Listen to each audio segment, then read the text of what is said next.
Hello class, this is a continuation of the first intro video that I made concerning chapter 7 in Bowerman with sampling and sampling distribution. The first covered 7.1, which is basic sampling methodologies and concepts, and now we're taking a look at the sampling distribution of the sample mean. Okay? Sampling distribution of the sample mean. Okay? So if we go back to the drawing that we used previously, okay, perhaps it's getting a little messy here. Let me try to create another sheet here. And remember what we're talking about.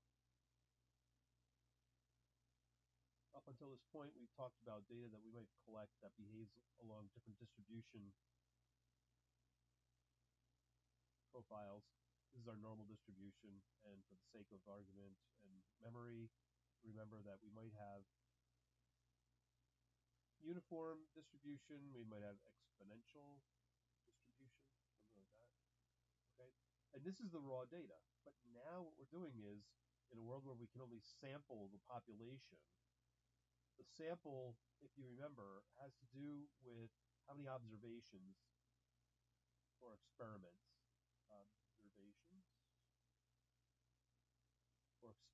we repeat. Okay, so there's a sample size. So the sample size is n.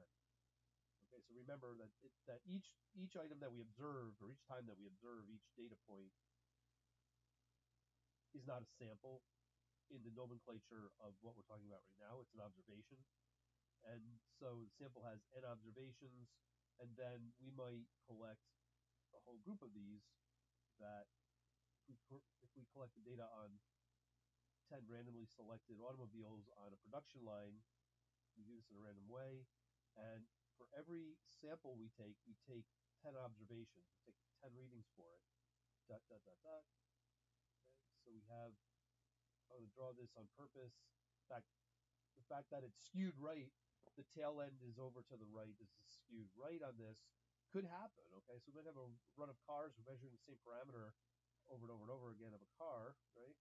And we might have a little bit of a shape, and some days something might not have gone right. However, we're testing this, okay? So the average for this is over here, the average for this is over here. And so going back to the book, let's take a look at this. Okay, so the sampling distribution of the sample mean. Okay, so when we talk about the sample mean, okay, so this is sample 1, 2, dot, dot, dot, dot, to 10. Okay, so we've been recording this data through this 24-hour shift, and our sample mean is here, or our individual average of each sample that we've taken is x.1, x.2, and x.10 here. Okay, and you can see they don't line up. These are supposed to be lined up underneath each other. Something to consider, or something that you need to keep in mind here, is that in our types of working in this chapter 7, what we're going to get is, what we're accounting for is some shift. Okay, you want to think of it in terms of whether it was purely because of the randomness of selection that our distribution was a little bit lower to the left of the next sample that we took, so a sample of 10 observations. Here our average was higher, okay? And then all the way through, and then our 10th reading for the day, everybody's winding down. They want to get home for the weekend, and some things just aren't taken care of that well. Sample 10. And so we have maybe one of our biggest outliers of the day has to do with the last run of the day. People are getting ready to go home the weekend, and that's attributable. See, we can attribute why this changed because we might have a reason for it. On Friday at our 4 o'clock run, if we run 4 o'clock to 4 o'clock every day, our 4 o'clock run is always the worst one during the week. Okay, so that's the statistics behind what we're looking at. You have to keep these things in mind, right? Excuse me. So what we then take is our 10 averages here, and we're going to come up with sample mean that looks like this. It's the mean of the mean, okay? So we're going to have 10 points. They might be, of our 10 points, we're going to end up with a normally distributed curve here, okay? And this is the sample mean, okay? It's basically the average of all the sample averages, okay, is what we have here. And we're going to have an issue here. We're going to have some dispersion, okay? Considering that for every time we take our sample, they're going to end up around the middle, the average of these means, okay? Remember, every time we do this, there's a population. We don't really know what it looks like. Let me pick a different pen here. This. So we do know that it's normally distributed, or not, okay? So let's say it's normally distributed, the entire population. Now we're looking at the entire population. And here's the mean of the population. Okay, we call that a simple mean. Simple mean here, there's no other subcontext to this. There's no other any other subcontext written in as a footnote on this. Lower.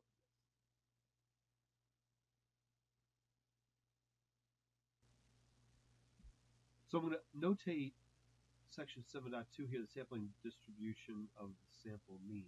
Okay, so we're looking at what happens to the mean, okay, as we take all these samples throughout the day. The example they give, I'm going to walk through this a little bit. I'm just going to highlight this section's example. So we're producing cars. We have 6 cars, and we sample 2 of the cars, okay? And so let's say what ends up happening is our sample size is of 2, our population is of 6, okay? And so the 2 of the 6 that we test, one comes in at 30 miles per gallon, one at 32. We take an average of that. 30 plus 32 over 2 is 31 miles per gallon. Okay, so far, so not hard. We haven't looked at the other 4 yet. But if we happen to look at the 4, they actually give us the readings on the other 4, okay? It just so happens, for convenience and simplification, just to show this problem, that each of the cars' mileage is exactly on a whole number of miles per gallon here, okay? We're trying to prove a point. And the samples, when we take the readings, are 29 miles per gallon, 30 miles per gallon, 31, 32, 33, 34 miles per gallon. Divide that by 6, and the population mean is 31.5, okay? So,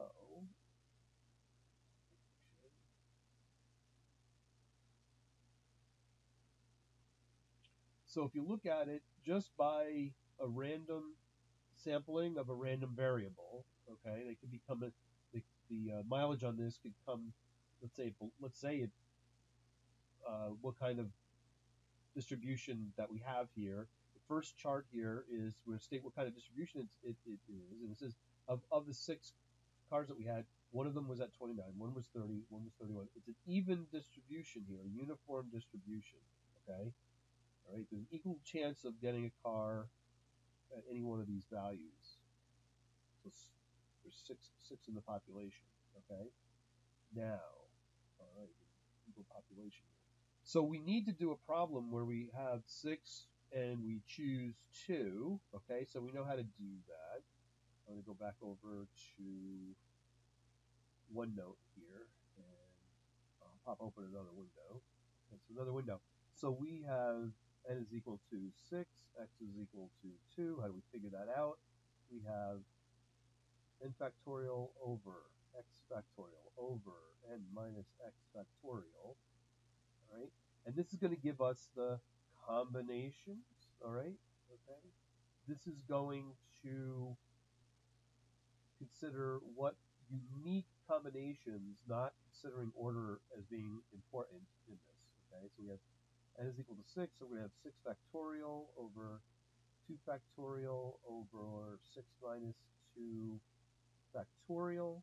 Okay, and so what we're going to end up with is this is going to be 4 factorial. All right, so when you have 6 factorial over 4 factorial, you're really going to end up with 6 times 5 over 2 factorial, which is 2, is equal to 15 combinations. All right, so that's where they get this frequency table from. Okay. So we've shown that there's a uniform distribution here. Okay, the probability is 1/6, which is roughly 13–14%. Right? But when we look at our combinations, all right, we're saying we've numbered our data points 1, 2, 3, 4, 5, 6. And we're saying what kind of, how many different combinations of 2 here can we get? Right? We ended up with 15. Okay. So this table that we're looking at here shows the exhaustive combinations that we just figured out. There's 15 of these combinations, 1 through 15, and it shows the pairing. You know, you can ID these car mileages as 1 and 2, 1 and 3, 1 and 4, 1 and 5, 1 and 6. See how that works? Okay. And then we're going to go 2 and 3, and 2 and 4, and 2 and 5, and 2 and 6. And then we're going to get 3 and 4, 3 and 5, 3 and 6. And then we're going to get 4 and 5, and we're going to get 4 and 6. And the last combination we can get is 5 and 6. Okay? So this is kind of a problem with the selection where we don't replace, you know, you can't have 2 cars with 29. It just wasn't in the population there. Okay? And then for each of these samples, there's a total of 15 here. Okay, so this is an exhaustively understood problem. We've talked about this before, is that every possible outcome in our population has been specified, and we do actually calculate the sample means. Okay, so this is where we do, there's 15 tests, for instance. This is like taking 15 different tests of 2. Okay, we keep pulling 2 out of the 6 off the line here. Okay, and the only outcomes that are allowed are these that we were speaking about, these whole number miles per gallon, and the averages between all the combinations come out to this. Go through here kind of quickly. You'll see you've got a one combination gives us 29.5, one at 30, one at 30.5, one at 31. But suddenly, well, no. Now we've got one at 31.5, 30.5, 31, and this is, let's see, our first repeat happened right here, where we got a 30.5 and a 30.5 here, see? So out of the 15 possible combinations, there's one chance that we're going to get an average of 29.5, one at 30, but then we can see there's 2 chances at 30.5, 2 at 31,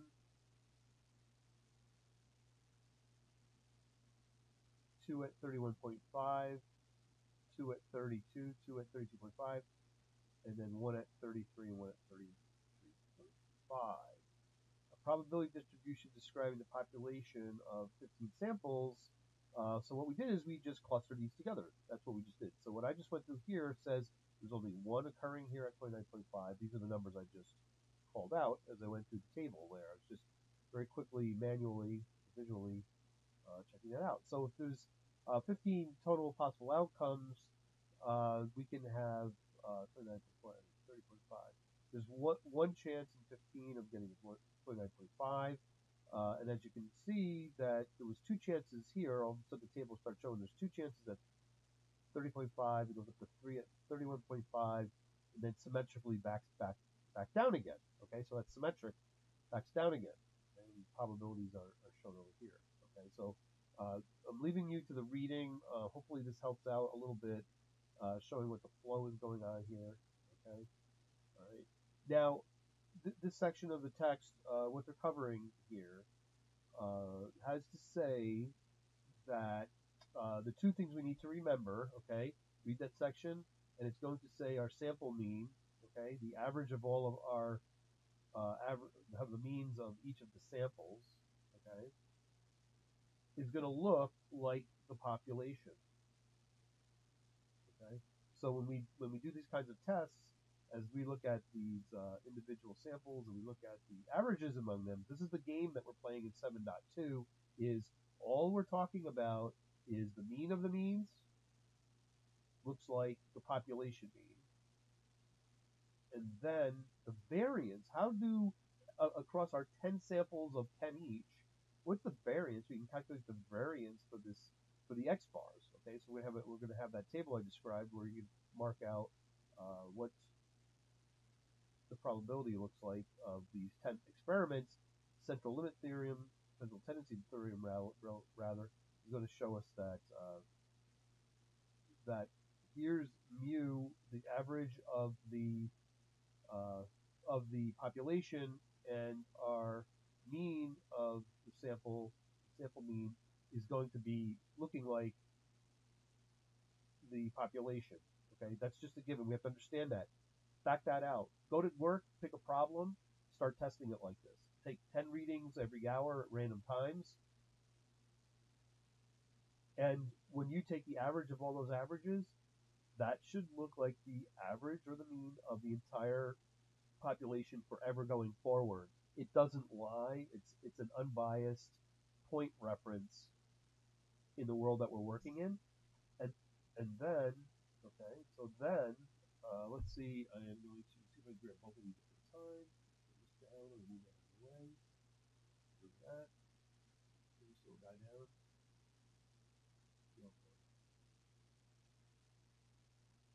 Okay.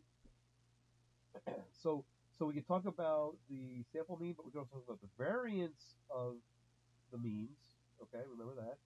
Okay, and that is going to look like the standard deviation of x bar is going to be the standard deviation of the entire population. Okay, like we set up here, divided by the square root of how many observations are you making each sample. Okay. Okay. So what happens is we're talking about the randomness of what by chance we would get. If we go back to this other page here, where I showed, if we take 10 samples and each one of them has 10 observations in here, what ends up happening, if you can imagine this, is that as you increase n, and let's say we build 10,000 cars and we're sampling 5 at a time, what if we go to sampling 50 at a time? Then our results, you can imagine, as you do better sampling, is you're going to have less error in there. Okay, so if you take all these were at observation, for the sake of argument here, instead of 10 as I originally said, it says we have 10 samples and each one we take 5 observations on that. Okay, and if after we take these 10, we draw those out here. We draw out the plot of sample means. Our sample mean is going to look like u, and our standard deviation of our means as n gets larger and larger. Okay, so n is going to be, so our standard deviation is going to be standard deviation of the population over the square root of how many readings we take. As if n goes to 1,000 and then almost 10,000, even though it's the square root of this, what is that doing to this ratio? It's going down and down and down and down and down, right? And then finally, the variance is going to go pretty much to 0 as we take a lot of readings, and that means that we're just getting closer to the mother population, right? And starts getting up toward, at least in the direction of getting bigger and bigger, toward a total sampling, is an exhaustive sampling of every item we produce. Okay, so this is a little tricky. You have to think about what's going on here, is that the standard deviation of the population, the sample mean standard deviation, is a function of that. And in a way, it's not connected. In a way, it's mathematically they're connected, but it's almost like you're talking apples and oranges. But this is a behavior, or this is a property of the statistics behind it. Okay, so what I'm trying to get at is be clear as to what we're talking about as the standard deviation, the sample mean, and the standard deviation of the population. And as you increase your n, it starts costing you more and more because you're doing more and more and more testing, slowing down things, the customer's not happy and everything, right? That's the great payoff. But as n goes up, it means that you have a better estimate of what the mean is for the population. Okay? And I'm going to rely on you for reading the book to get through a lot of that. Let me come back over here. Make sure that my video is still running here, okay? And that is what most of what this section is reading. If you go carefully through it, they actually step through here relatively slowly. They, like I, or I, like they, know that this is something you have to spend a little time on understanding what we're getting at. But excuse me. But you understand that the motivation here is in business, you can't exhaustively test everything. You've got to test just enough to make sure that your customer is going to be happy and have a acceptable reject rate out of this. And it makes sense that the more things that you read, you're approximating the actual mean of the population. Okay? And everything I just mentioned is all the way up through these sections here. Okay. So I went through it. What this graph is here, this box is an important one as you read down into this. Where my video gets us is here, where it's almost like put a separator line through here, because this part of the graph shows our native units, our native data here. This is just the behavior it has. In this case, we have a uniform distribution that has a mean to it, and has a mean, okay? And the challenge questions that are going to come out of here have to do with relating the sample mean to the population mean here. The sampling distribution of the sample mean x bar when n is equal to 5. Every sample only has 5 observations, and the mean for each of those samples can vary between here because n is a very low number. We're only taking 5 observations per sample, right? But then when n gets really large, what we can see is that the mean of every sample we take varies less and less and less from around u as the n goes up. We're saying this in math and in a chart here what we already know in real life. So don't overthink this at a certain level. Find within this a simple property that we're after here. It's just saying that the more readings we take, every time we take a sample of however many we're reading, if we take a whole bunch more observations, it's approximating or approaching reading infinite, reading the entire population. Okay, so the x bar doesn't move around very much. It actually gets more predictable or less variable. Okay, that's a big concept out of there. Hopefully that helps with both reading, and there's a couple of points as you go along here. I'm going to look for one here. I think when you get to the problems, there's some videos or some PowerPoints. The PowerPoints are actually videos, so you need to make use of them. Sometimes it can jar you loose if you're getting stuck on anything. Okay? So pretty much everything we're talking about up to this point, I went over this a little bit in class.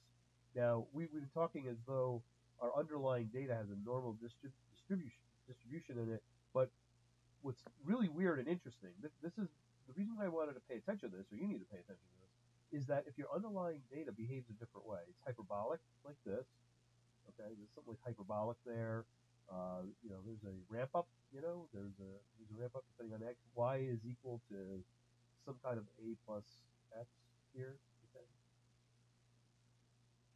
that's this probability here, uniform distribution, exponential distribution, okay, and what they're showing you is if that's the underlying data, even all we do is now we're going to limit it to every sample. We're going to look at that average, and if we do 100 samples a day, then we'll have 100 averages because each of those samples has how many readings in it.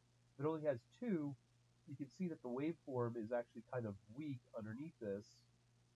As you start increasing your observations, the behavior of the means of your samples turns out to behave along the lines of a normal distribution.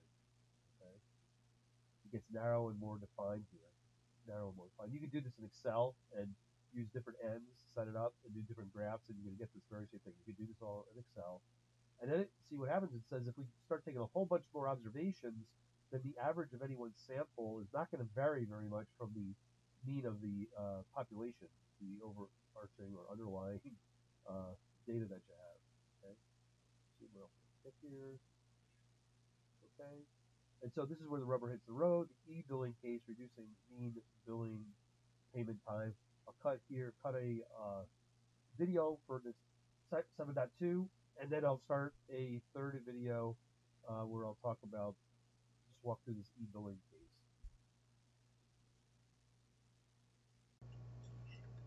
Hello students, this is the third video as part of Chapter 7 in Bowerman, and we're going to go over a very critical section on 7.2, Section 7.2, about how when we use these principles that we've been learning here about sampling, remember that we're comparing some apples and oranges. If you remember, our underlying data might take on different kinds of distribution. Our native data might have an exponent, or rather a hyperbolic outlook to it, where here's the mean of the data, and it actually the function of x increases on either side of the midpoint here of our average as you go out. It could be something like that. A modification of this could be something. It might look like this. Bimodal data like that. That often happens. So those almost overlay each other. They're very similar where you have a hyperbolic versus a bimodal. You have two different nodes outside the mean. Okay, they're weighted out at the mean. Other kinds of distribution we know about is we might have some normal distribution. Uniform distribution like that. We might have exponential distribution, a decay. Okay, that the probability, as for instance, as time goes on, the probability goes down that something happens. Something might happen very close to the 0 point here. And of course, it will possibly be that we just have our underlying data be normally distributed. Okay? And the point here is that as we take samples of observations, let's say we take 30 observations every sample, we're going to get sample 1 of 30. We're going to get sample 2 of 30. We're taking 30 readings every time here, down to, let's say, sample of whatever, XYZ dot 30. Okay, so you can imagine, the customer says you have to help us out with taking track of your quality here. You have to start sampling things on the way out. We haven't been doing that, so we decide 30. Going by text, this part you have to read up on in the text is that no matter what the underlying distribution looks like, as long as you take at least 30 observations, then what we're saying is if we plot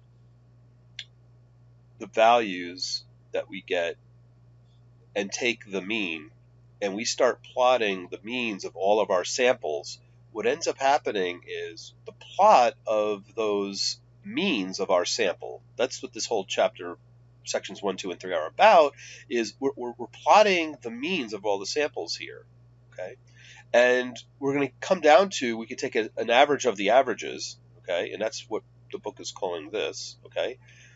So the mean of all the averages of each sample look like this. Is it says it's going to end up being that there's some kind of center point of which the other points cluster around. This is that central limit theorem here, is that the averages of what we're reading looks like this. The underlying data might be something different, and sometimes our underlying data is even normally distributed, okay?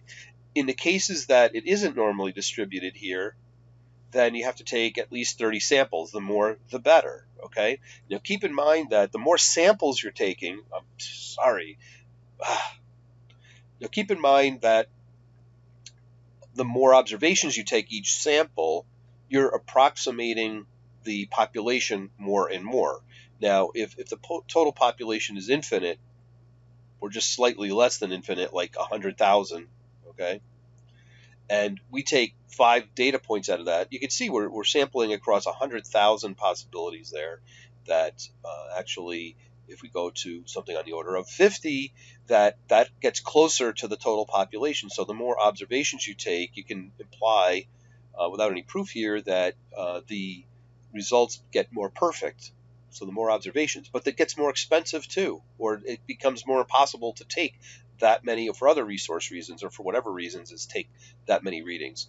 The incredible outcome of all this is that the means, if we start plotting the means of all the samples, it starts looking like this. Remember all those things that we used to do to this, we could end up using the Z-transform and determining some parameters of what's going on. Okay, so the other two, as we go through 7.2, what they say is, and actually before, is we said if we take the mean of our sample averages, that looks like the population mean through the magic of mathematics and derivations. That as we take our mean here, as we start developing a number of samples and look at the average of the averages of each sample here, is that's going to look like the mean of the population. And the other rule that we use is that the standard deviation of these means that we're using, okay, the standard deviation of that is going to look something like the standard deviation of the population divided by how many observations, square root of the observations, the number of observations we take in each sample.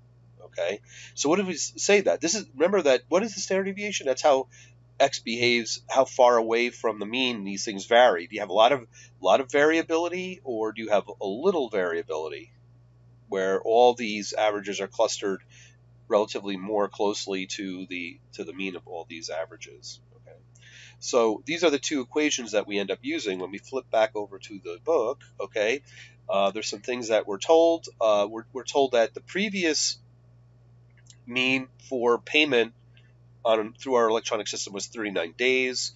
We're going to take 65 observations. That's going to be n, and we know that we don't even care what the underlying data looks like. As long as we take 30, we're going to do pretty well at creating a nicely formed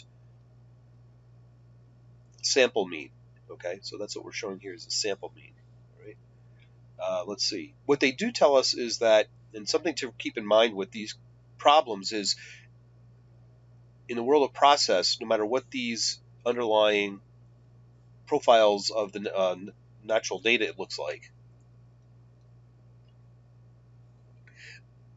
that as we shift things around, we don't normally see a big change. If the system doesn't really change that much, that the spread, the shape of this curve does not change much at all, but the mean might. Okay, so we have this mu of x bar.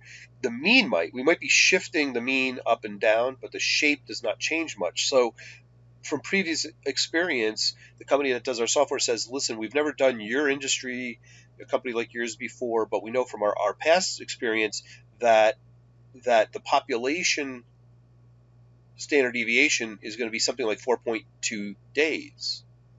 Okay, so we said, go ahead, install the software, and then we're going to take a look. And guess what? We take a whole bunch of samples, and it turns out that our sample mean from all our observations is equal to 18.1077. Okay.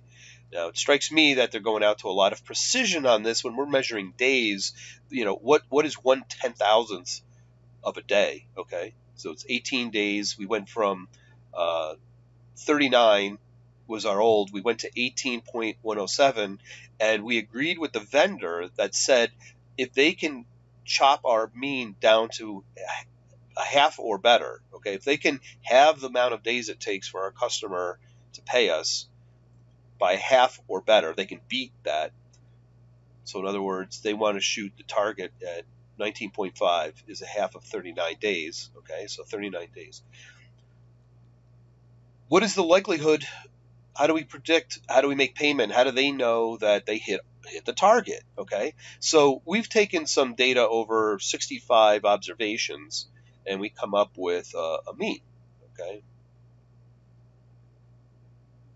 the mean of those observations. So that's one sample. That's a sample one of 65 reads. Okay, and so they've given us the sample mean here, and we know that as soon as we get over n is equal to 30, that is a good approximation to the population mean. We can interpret that the population mean is going to be 18.107, and we want to see if we have to pay these vendors if they did well enough for us. Now, one thing that strikes us is that, okay, we should be leaning toward the fact that they at least did a pretty good job, because when we look at our mean was 18 and they were shooting for 19.5. Okay, so if our initial 65 reads is giving us a good idea that, hey, they hit their mark. Okay, but how well did they do is what our last question here, and this is the useful part of everything that we've been talking about so far. And so what we can take a look at is what's the probability that if the population mean was 19.5, that our sample was 18.107. okay? And so we're going to use that Z transform again. And so we want to know the probability that that our mu of x, given that our target mu, that's the given that the target mu is 19.5, okay, the probability that x, given that. So what we need to figure out is what's the probability that x is less than 18.1077, given that the population mean is 19.5. How far away is that? How likely is it that if the new population mean is 19.5, how likely is it that we got this reading? Okay, so that's going to be using the Z table here. And so what we need to do is look at Z less than or equal to 18.1077. How far away is that from 19.5 divided by our standard deviation of our samples? And we know that that is going to be 4.2 over the square root of 65. Okay, so this number comes out, we go back to the example here, this number comes out to be 4.2 divided by the square root of 65 is 0.5209.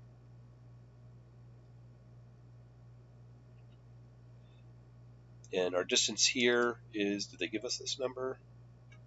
They don't give us the intermediate number here. But how far away is that? 18.1077, how far away is that from 19? And that's approximately 1.4 away. It's something like on the order of 1.4 minus, right? So we have a minus sign. So what we're going to look at is, if this is our population is 19.5, we got a reading of 18 point whatever. Okay, what's the probability given that? Okay, and when we look that up in the Z table, that comes out to negative 2.67. Right, so this point is down 2.67 standard deviations from the mean. And when we look that up in the table, we're going to go by what the book tells us here. All right. Now, how you would do this is you would normally do, that's an N. Let me fix that.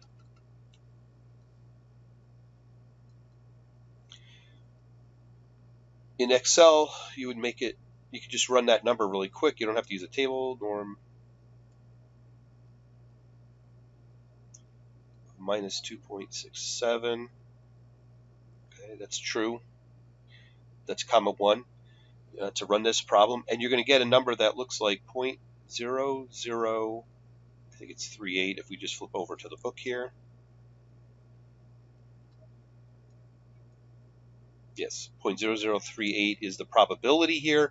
What is that? It says that there's a 0.38% chance that if the new mean was 19.5, that we would get a reading of 18.1077. That's a very small probability. This is a new way to use this that we haven't really looked at before. And what we're really saying is, it's most likely that the new mean is even less than 19.5, right? Because if we move the mean down here, and let's just make it 18.5, okay, we could run this whole problem again and say we're about 0.5 standard deviations down here. It would look more like this. Instead of 1.4 there, it'd be minus 0.5 over 0.5209, which is about 1 standard deviation. We have a minus 0.5 over a 0.52, which would give us a minus 1 standard deviation. See, what we did is if now what we're saying is we're dragging the imaginary or the implied, it's not imaginary, but in the implied population mean in closer to our observation. The whole point here is now a big reversal. We don't know what the mean of the problem is. of the population is we know what our reading is. And so what we could say is, well, it's more likely, it's only a 0.38% chance that the new mean is that far away. Okay, it's more likely, and we can start thinking about this population mean as being a lot closer to our reading.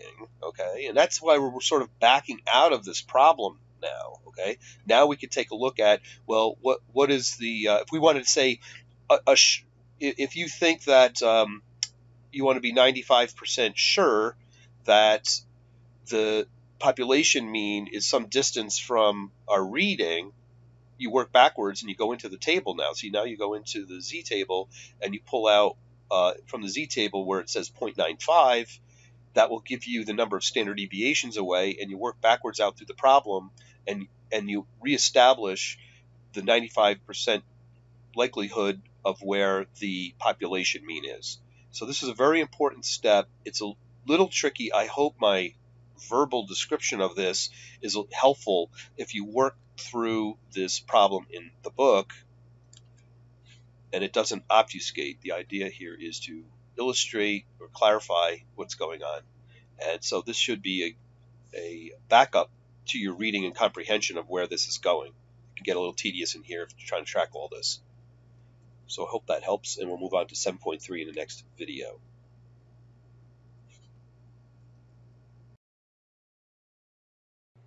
So we'll do some warm-up problems here. This is the first problem of homework. For each of the following situations, find an interval that contains approximately or exactly 99.73% of all the possible sample means. In which cases must we assume that the population is normally distributed, and why? Okay, before we jump into Excel and just use Excel to figure this out,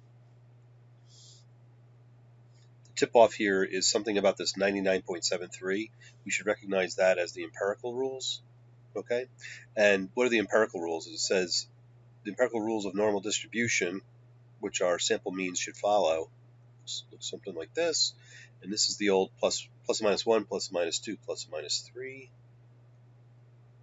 1, 2, 3.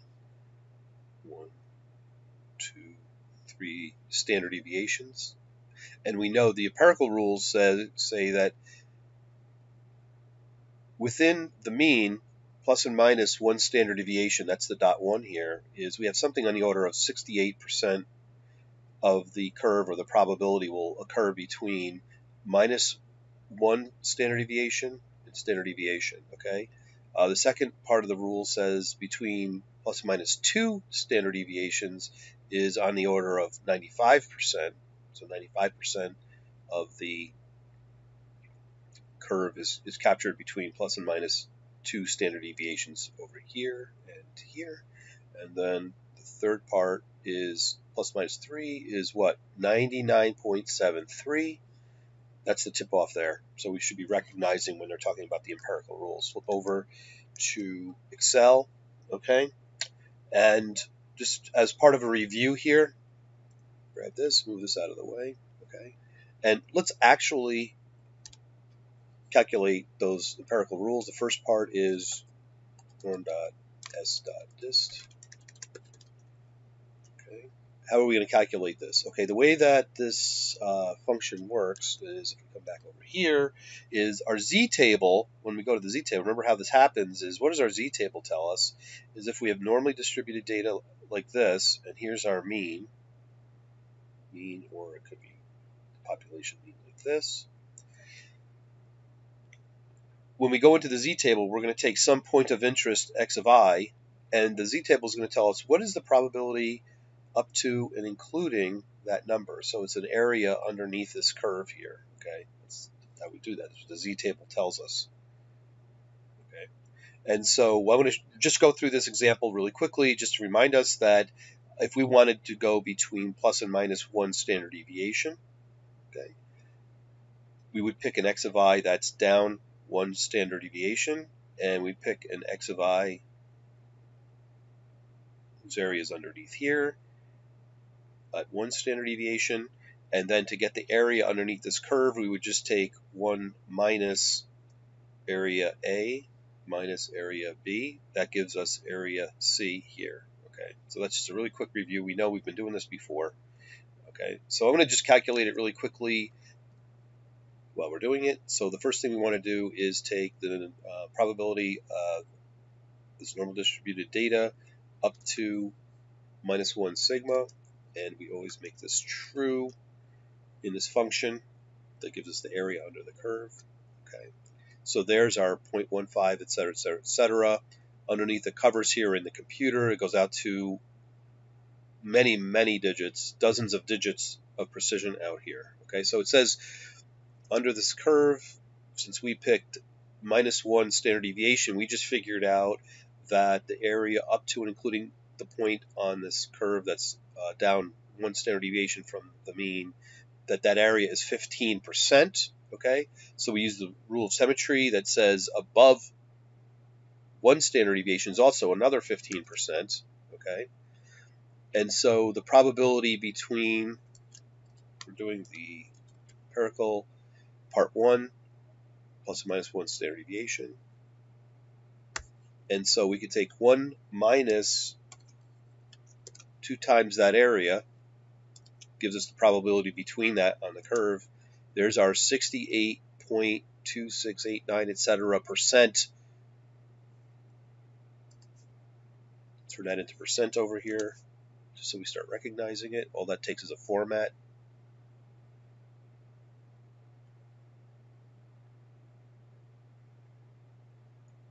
Sure, we'll go out 2 decimal places. I guess that's fine. Okay, so 68.2%. Now we're going to do it at plus or minus 2, and then plus and minus 3. So this is how you build that empirical table if you need some extra precision there, extra digits.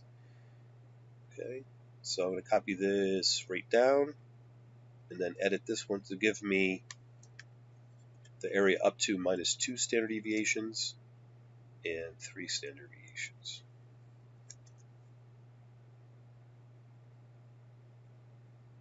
This will give us the area between plus and minus 2 and the area between plus and minus 3. And there's our 99.73%. That's part of the problem. So you should be recognizing that. You should be able to jump into Excel, and for any of these problems where we need to use this kind of procedure, you should be able to use this function of normal.s.distribution of the number of z's and 1 or 0, depending whether you want cumulative or a spot reading at a certain place on the x-axis. Okay, so let's get at the problem here. Okay, so that was a little prelim just to remind ourselves about this. And so we have a mean of 10. Let's draw this out. I think you really want to be always drawing this out. Let's pick the purple is fine. Okay, so what's our first problem here? We have sample means. Okay, the population mean is 10, and our sample means are going to be the same thing. If, and we don't know what the underlying data is, the natural data that goes underneath this, what we're only doing is we're doing a sampling. That's the whole the point of this, is we take 25 observations. And what is our rule? That if our observations for each sample are 30 or above, then the sample mean behavior will be normally distributed like this. Here we have n is equal to 25. Well, for the natural data underneath this, for profiles that are other than normally distributed, and we use this hyperbolic, uniform, exponential as examples there, and the underlying data, the fourth one, it could be the underlying data is normally distributed, but in the case where it isn't, we have to make sure that n is greater to or equal to 30, and we don't have that in this case. So actually, I'm going to answer the second part first. It says, in which cases must we assume that the population is normally distributed? And because n is not greater than or equal to 30 in our first problem, that our work here will only be applicable if the underlying data is normally distributed. Okay, because you need a sample size or the observation size of 30 or above when the underlying data is not normally distributed. When it is normally distributed underneath there, you're okay. N can be any number. Your observation size can be any number, okay? But in this case, we don't know what the underlying data is. And so that for what we're about to do here, the underlying data would have to be normally distributed. That's what they're asking here. In which cases would we assume that the population is normally distributed? Yes. This first one, it has to be, or else all our calculations don't apply because our observations are not greater than or equal to 30. Okay, so let's get at it here. Okay, so we have a mean of 10, and we know that our sample mean is our population mean. No problems there, as long as n is greater than or equal to 30. And that our standard deviation of all of our sample means is what? Is it equal to the population standard deviation divided by the observation size? Okay, so let's see what they gave us here. They gave us 2 is the population standard deviation divided by the square root of 25. Okay, so in this case it's going to be 2 over 5 is equal to 0.4. Okay. So what they asked us was give us a range, give us a plus and minus 3 standard deviations from that. Okay, so the standard deviation of all the samples that we're taking is 0.4. Right. So what we can say, it's going to be 10 plus 3 standard deviations times our, that's a standard deviation. And down here it's going to be minus 3 times 0.4, that far away. That's the brackets. This is what they're asking for. This is this bracket, the range around the mean here. Okay, so 10 minus 1.2 would be 8.8, and 10 plus 1.2 would be 11.2, 10, and that's the bracket. Okay, so that's what the answer to that would be. And the rest of them, you just keep operating the same. But let's look at these problems. Is the second example that we're given here is n is equal to 100. So there's no restriction. Our underlying data could be any kind of distribution, and this would work. In the third example, n is only 4, so the underlying data would have to be normally distributed because n is not greater than or equal to 30. And when we don't have that situation, then the underlying data has to be normally distributed. And then you have n is equal to 1600. So obviously that's well above 30. Okay, so let's just do one more here. I'll just pick one at random here. So we have population average is 3. And the standard deviation is equal to 0.1. And n is equal to 4. Okay, so the same idea here is we're going to have a 3 plus and minus 3 standard deviations.